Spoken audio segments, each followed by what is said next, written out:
Yo, what's up, everybody? It's your boy Dev Hall, man. We back and we live for another episode of the Dev Hall Show. You feel me? Entrepreneur segment, episode 4. You feel me? I'm chilling at a black establishment, with this young lady. Inhale, Exhale, located in North Philadelphia. You feel me? I'm here with the owner, of Inhale, Exhale. How you doing today? Nice to Hey, meet you. How you feeling today? I'm fine. How are you guys? I'm good. I'm good. I woke up this morning, and I'm happy that you're a part of the Dev Hall Show today. Well, thank you for having me. We Yeah. go back. You already know, man. Lincoln, Yeah. Lincoln love, Lincoln pride. You already know how that should go. Absolutely. Yeah, how life been treating you, man? I see you on the gram, establishing yourself as a young entrepreneur, as well as a nurse, and as well as a CBD enthusiast. You feel me? Like, damn, it's a lot that you got going on. I didn't want to mention the last, adventure that you're into, but we're gonna say that for last. Okay. But how is it managing all these different things as well as you starting this smoke shop, Inhale Exhale? It's hard. It's hard. I have a million tabs open in my head. I live by a little planner that I carry around. But I definitely have a lot of support. I have a partner with my businesses, my family, my friends. So I definitely have a lot of support. But it get hard. It gets hard. It's hard. So, what made you decide to open a smoke shop? Like that's interesting, honestly, because like I ain't trying to get into the stereotype, but it's not that many females or women that I see having smoke shops on the East Coast. I can say in the West Coast because it's really popular for smoke shops and shit, but on the East Coast, especially in Philadelphia, what made you decide to open up a smoke shop? So actually, by trade, I'm a nurse. Over the years, just working in all the major hospitals in Philly, in New York, I've seen that a lot of my patients all have a common thing. They'll come in, I'm in the mental health field, so they'll come in, they'll get treatment and be discharged. They'll come back, a couple weeks later. And when I sit and I talk to them, a lot of them, they say, they're just reluctant to take and prescribe medication for depression or anxiety, anything like that. So just doing research, I got into CBD. CBD is actually, a lot of people use it for anxiety, depression, pain, sleep issues. So when I opened up the shop, the smoke shop part came just as a backup, not a backup, but in addition to selling my CBD products. We have CBD flower. We'll use we'll have CBD creams, oils, stuff like that. So a lot of the stuff in the smoke shop is just accessories to use our products, whether it might be hand pipes or bungs or hookahs or whatever. That's how the smoke shop part came about. But my whole goal was really kind of to push wellness and just kind of just get a different alternative out there for people in our community to just kind of, wean off of prescribed medications. Well said. I actually was going to ask you, when a lot of people think of a smoke shop in the community, the urban community, a lot of people think of straight weed, oh yeah, weed, weed, you feel me now. But you having this smoke shop, right? And it's a rumor that Philadelphia is actually going to legalize it at some point, right? Do you feel like you would have an upper hand at that particular moment because you can actually, sell it out of your shop if that opportunity presents itself? I mean, I hope I do have over hand. I mean, you see all the states around us, they all started legalizing marijuana as, recreational. It's medicinal here in Pennsylvania, but it's just not recreational. When they do legalize it, I still would have to go through processes of getting, permits and everything to sell it. But hopefully, since I'm already in the cannabis game, it'll be a little bit easier for me. Hopefully, I do have an upper hand. Okay.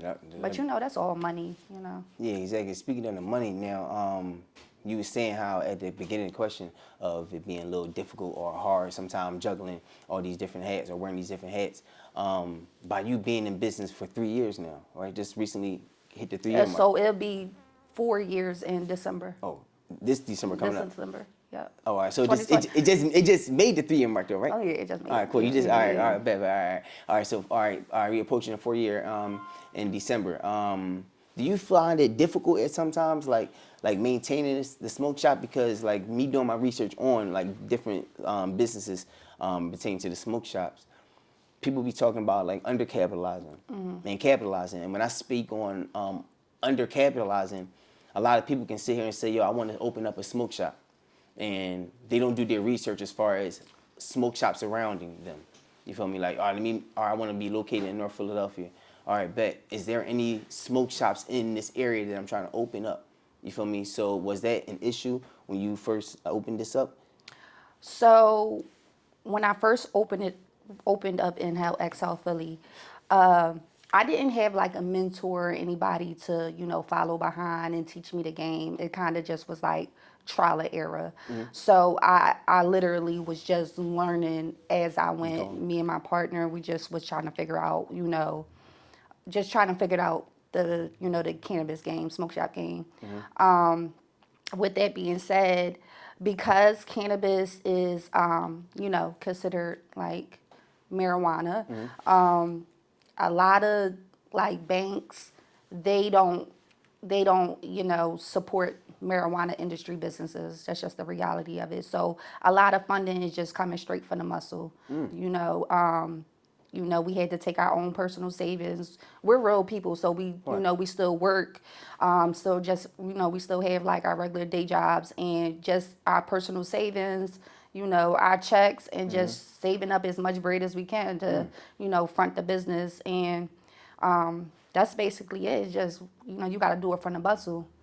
Because they don't, banks, they don't give out money for this type of industry. So it's just really, That's surprising to say. That's surprising to hear, to be honest with you. And that's interesting because I never knew that. So I'm glad you shared that on this platform. But it's surprising to hear that because by them legalizing it damn near throughout the United States and they're making so much money off of this, why the hell wouldn't banks be, open to like giving loans to smoke shops that's legitimately making legitimate profit off of this shit when the consumers are demanding it. You know what I'm saying? Yeah, it was surprising, working with banks and they'll, 1 year they'll support a marijuana related industry business. But then the next year they might be like, oh, it's a liability. We can't, we don't support this type of business no more. So, like I said, it's just trial and error. We just, figure it out as we go. I mean, it's a learning experience. Right. It was a learning experience, but yeah, I feel like if I had like a mentor that would have like showed me the ropes or whatever, that would have helped. But like I said, I didn't know of anyone in Philadelphia that really, started a smoke shop. So we were just figuring out as we went. Well, hey, listen, y'all still here right now. Yeah. You feel me? That's why it matters, honestly. Yeah. Now, speaking of being still here, how do you determine what the consumer and what the customers want and what they don't want? So Is it a personal thing, like, you know what, I like this, I think we should get this, or by numbers, this is a popping item on the market? right. So like I said, we're real people. Our customers in our community, we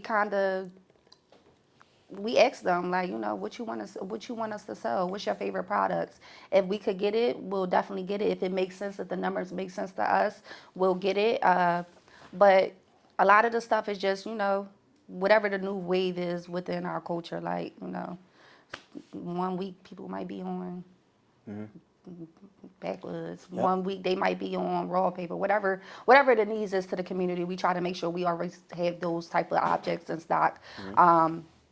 Separate from like the holistic stuff, all the CBD stuff. We try to keep that stocked up. Whatever pain creams and sleep aids, whatever we think one might need. If they come through the door and they say, "Hey, I'm having issues with anxiety, depression," we'll have new products for them to try. But as far as the smoke shop stuff, a lot of it is like personalized. We'll ask our customers, what do you smoke? What would you like to see? And we kind of go from there. Okay. What is your like most popular selling item here? If you have one, or have any, multiple ones. Honestly, it goes in waves. Like 1 minute they might be on. Right now, the new wave is like the little vapes. Okay. Yeah, the flavor vapes. So we'll try to always have all the popular vapes in stock. You know, the grabber, the crushed grabber stuff. Okay. People like smoking it. I feel like those do good. As far as the CBD gummies is always a good thing. CBD oils, pre-rolls. Okay. You know, everybody love hookah. Right. And I also see that you have merchandise as well, Yep. like to the right of me. You got. We got our Inhale XL sweatshirts. Yeah, you got We some. have like our little journals, Inhale XL ashtrays, you Okay. know. So now, do y'all have any products of your own that y'all carry here in the shop? Yeah, so we got the journals, the ashtrays. Outside of yeah, the journal, the ashtrays, and things in that sort. But are you carrying a product that you're endorsed with, or sponsored by, or partnered with, As far as like your CBD? CBD, so we work with certain companies in the city. Okay. One of the companies we work with is Mellow Fellow. Okay. So they provide all types of CBD oils, CBD creams, pre-rolls, flour, our candles. We work with another girl named Tamika here in Okay. the city. Okay. She has Elite Aroma Essentials, and we do a lot of candles with her. We got CBD candles. Once you melt it down, you'll have like the CBD oil. I ain't gonna lie to you. It seems like a majority of the stuff that's like highlighted here is like CBD. That's why Of you, course, I guess, yeah. enthusiast. You feel me with this shit, like honestly. So Absolutely, yeah. that's why I'm thinking, I'm taking note of that.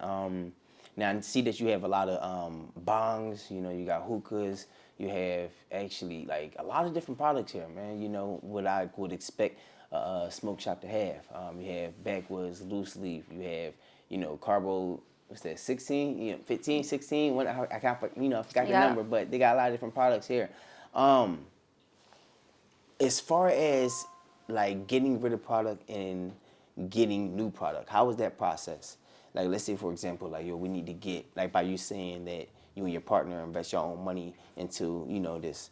So how is it where it's like, what, it's this new product that's out and it's hitting the market, but before we even jump on that, we need to get rid of this shit first, because we need to, like, we don't want to be oversaturated with too much product if it's not making no profit off of it. You know what I'm saying? Right. So as you can see, we're a small brick and mortar. We're not like one of like a typical smoke shop you might see with like a million products in the store. We kind of keep it catered to, like I said, our customers. So our customers do a pretty good job of letting us know what the new wave is, like the loose leaf. I don't personally smoke loose leaf, but they'll tell me, hey, like, this is the new wave. Y'all need to get these in stock. We'll try it out. We'll get like, whatever, how much money we want to spend on it. We'll get the product. And if it do good, we'll bring it back. If it don't, we might bring it back, but we might not get as much next time. Right. I get that. Yeah. I get that. This hustler background, mindset, like, where you get it from? Like, just tell the, like, audience about your background. Like, where you get this from? Like, My hustle, just not wanting to have to depend on anybody, and not having to tell, my loved ones no. Like, if they come to me and ask me for something, not being able to tell them no. I want to be able to always look out for them. No, I was actually, the reason I asked that, because for you to be a woman in the game, and a lot of guys not going to mention this, a lot of women are taking over this entrepreneur shit. Like, this is real rap. And the reason I wanted to ask you that, because a lot of women are actually trying to figure out ways to get into this entrepreneurship lane, but don't know the actual proper steps. So by you saying that answer and listening throughout this interview, you wearing different hats, that can motivate someone and inspire someone. Having that mindset, you started up another company, Mr. Logistics. Yep. All right, cool. What is that? So Mr. Logistic is a trucking company, and we do, you know, any type of deliveries, clean outs, demo clean outs, whatever is needed locally in our city. We're trying to expand, get more trucks, you know, go state to state. But yeah. Now, how was that process? Because that was something I actually was looking to do on myself, as far as like a carrier business or having a box truck myself. I noticed that you have to have a lot of like, not that much, but like as far as, you tell me if I'm wrong, because I don't, you have the business. Okay. I don't. But like, of course, you got to get your LLC, you got to get a vehicle, of course, the insurance for the van or whatever the course may be, and then you have to get certain certifications for like a dot and all that extra shit, right? All right, boom, and then you have to, I guess, promote yourself. Like, how that process? Yeah, promote yourself. Word Yeah. of mouth, networking. Word. Yeah. And how was that going? That's going good. Like I said, I have a partner, so we kind of tag team the situation. The thing with the trucking company is, it's a small game, I feel like. But I do know a few people, you know, that I look to as a mentor that helped me throughout the process. So, you know, they give me a lot of pointers on what directions to go. Shout out to my homie Dan. He has a trucking company, so he, you know, when I first started it, would always come to him with questions and just ask him, you know, what did he think or if he had any suggestions. So he definitely looked out. But yeah, just talking to him, like I have a cousin, she has a trucking company. We kind of started at the same time, but she's, you know, she's a little bit further in some of the things she do. So I always reach out to her, ask her, you know, for suggestions, and they, you know, they do a good job pointing me in the right direction. Now, by you saying like these different things, honestly, I find it interesting. Honestly, I'm glad we actually here sitting down talking, because we've been supposed to be on this episode and be on the show. You feel me? Like, I ain't forget about you. But the reason I say that, because for you to like mention you being a travel nurse, all right, you more so into mental health department. Yeah. That's giving back, because I actually worked with autistic and behavior kids at the time, and I had a whole different perspective of them after I worked with them. Yeah. And it's like, yo, like I love giving back and like touching the community, but it's like I really feel what they like, feel their pain or whatever the case may be. So by you doing that, right?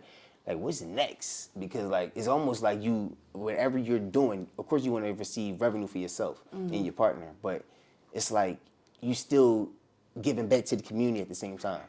You get what I'm saying? Yeah. In every lane. Yeah, for sure. Literally. So I definitely, what's next for me? I definitely want to continue my education. I'm still in school. So still in school, just furthering my education. Hopefully, I could link my education to, you know, another lane in entrepreneurship, and maybe come up with like a medical type business. I don't know, but yeah, schooling, finishing my schooling is next. I do have some different business endeavors that I do plan on launching this year in 2024. Yeah, turning up the store. I feel that. Speaking of the store, I want to ask this question. 'Cause I know people gonna be like, why you even ask this? What's the hardest thing about, you know, maintaining the shop? If you can name one thing.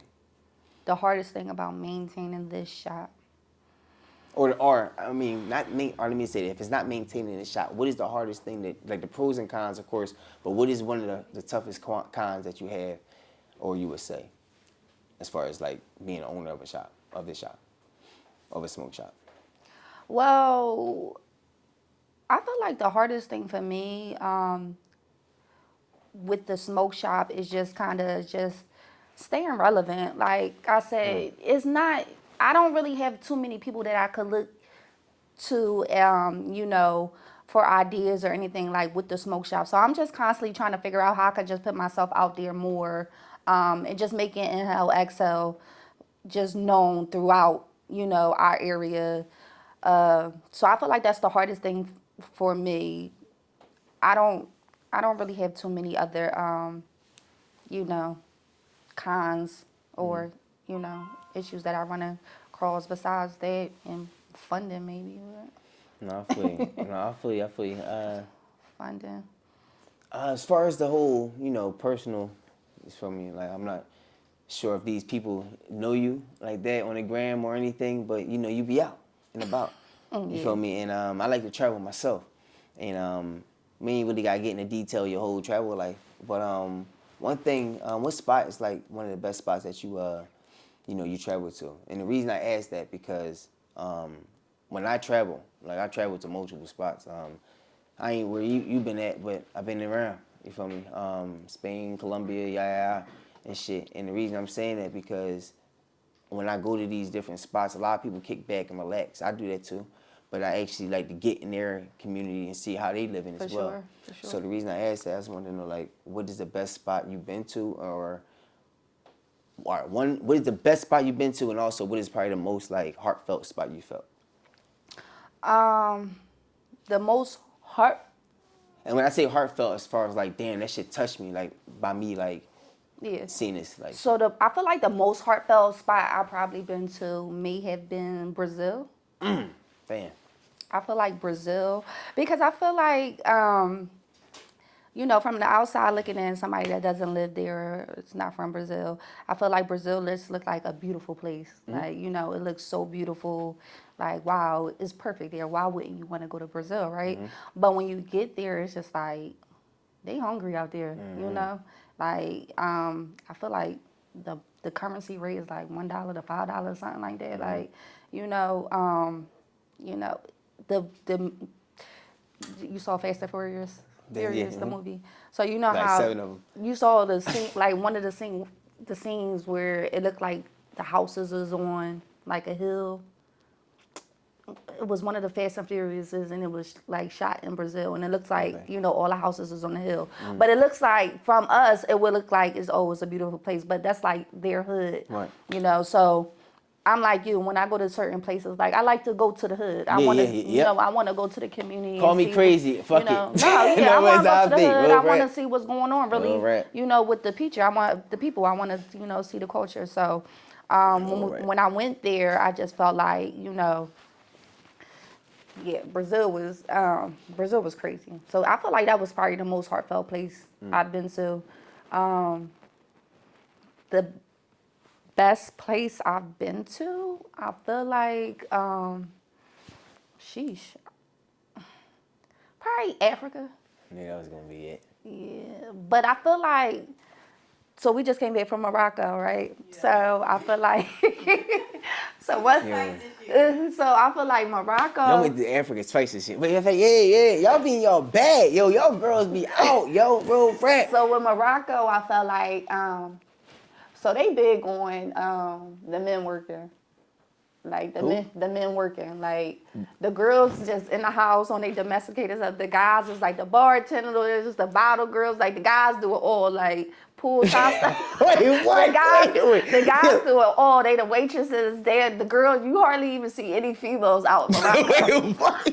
Like they in the house working. So girls love going there. Like so when I went there, I was like, dang, like wow, America. It's a different world over there. I gotta work for my wife. Yeah, I gotta work for my family. I gotta work for my wife. Over here, I'm like, dang, I wish America was. Guys ain't saying like this. That's crazy. Yeah, Morocco was like, we hardly saw any females. It was like, dang, where all the chicks is at? But the guys do everything. Now it's funny you say Africa because I was thinking about traveling to Africa. Like I wanted to go to like, either like Johannesburg. I see I was in Johannesburg. My man been in Johannesburg. Johannesburg was lit. Cape Town, fucking Ghana, like all these different spots. And I'm like, yo, I just need to get there before y'all give me all these options. Like just give me like, you feel me? I gotta get there. As far as you traveling, like you going out and about, like what made you decide to do that? I can't sit still, honestly. Like, I've been like this since I was younger. I cannot sit still. I want to go different places. I want to, see different people, experience new, situations. Like, I just want to do it all. I want to be able to, have conversations with people like, oh, yeah, I've been here before. Like, you tried this food? I just like doing stuff like that. Like I get a kick out of stuff like that. So. And I get a kick out of having conversations like this because it's rare. Yeah. You feel me? Yeah. And like the reason I'm asking these questions because one, you on a platform, and two, by you traveling, like I like to I don't get inspired by people when I see people travel. But it's a few people that I like, they above me with this shit. And I'm gonna be real, like you and my other homie, I be like, 'cause a lot of people look at me like I'm the world traveler. Everybody say you be out. I do, You but out? like it's a difference. I'm gonna keep it a bean. Then we gonna talk real. I'll keep it real. I need some more to drink too, like real rap. Hold on real quick though. We gonna cut a shot. We gonna cut a break. I don't never do that. We gonna talk. Yeah. So the reason I was saying, like you said, I be out. Yeah, I do be out and everything, but like when I be, all right, I'm gonna tell you how I travel, cause a lot of people be like, how you be doing this shit, right? Now you tell me how your little deets, your little insight, and maybe I'll give you some of my game. Right. So how I do it, right? Boom. I go to I'm gonna be real. I go to go on Google, and I be like, top countries to travel to, right? Boom. It'd be like a whole listing, right? All right, bet. Philly 2. And you probably, what the fuck is Philly 2? Philly, from the spot we leaving from, to the destination. And then I look at how much the motherfucking prices is to each location, right? I'm like, bam, I want to go to Bali. That jump for like 2025. Well, I see Bali a little bit later on. All right, Thailand, damn, yo. All right, later on. I be like, yo, I'm being real. Y'all probably like, Dad, you tripping. Listen, I be in Colombia, I be all them other spots. You probably like, what's that? $500 flight, round trip. Say that. And I'm about to show my ass off in Colombia, right? I'm going to do everything I can do what I would do for that one price of that flight. That's real shit. That's how I do it. You feel me? That's with the Airbnb, all that. And tell me how you do it. So when I travel, I kind of let the internet tell me where to go. Like wherever the cheapest place at for that month, I'll go to that place. So if Jamaica cheap in February, I'm going to Jamaica in February. I holler at Colombia back in May when it's cheaper. It's cheaper. No, that's real. Because that's how you're going to be able to knock all the places out. That's real. You That's know? real. Especially, but the thing is, the flexibility. That's the point too. Yeah. Like the flexibility. Yeah. I like that. I know I want to go somewhere. I don't know where I want to go, but I'm going to just let Google tell me who's the cheapest. And that's real rap. That's real shit. That's what I'm doing. Can show you the prices on the dates? That's real. Why am I going to Jamaica in January for a $900 round trip if I go in March and it's $200? What's the difference? That's real. It's still going to be nice as hell in Jamaica. The weather ain't changing. That's real. Like, I don't want to go to Jamaica that damn bad. So guess what? I'm gonna let Google tell me where it's cheaper, and then I'll figure it out. Like I booked a lot of trips. Look, it's Monday. I ain't book a flight yet, but I know this weekend I'm going somewhere. Mm-hmm. Look, and I'm gonna book a flight wherever my fingers say go. That's where we going. I don't care about that. I just want to go somewhere. No, real shit. No, that's lit though, man. I just want to go somewhere. I don't even care about all that. No, wherever is affordable. But I mean, I'll try to do research with some places, cause going to other countries be crazy. Like last time, I haven't been to Europe in a minute because last time I was there, ISIS attacked when I was there. Right, I was in Barcelona, I think in like 2017, and ISIS attacked. So 2017? Yeah. Was it the fuck? When it was like I was in Spain. I was in Madrid in 2017. Yeah. The fuck? You said ISIS attack? Yeah, that was like probably like August. I was in there July. It was like probably August, I think. And ISIS attacked when I was in Barcelona, and they shut like the whole country down, whatever like that. So I haven't been to Europe since then because I was kind of like scared.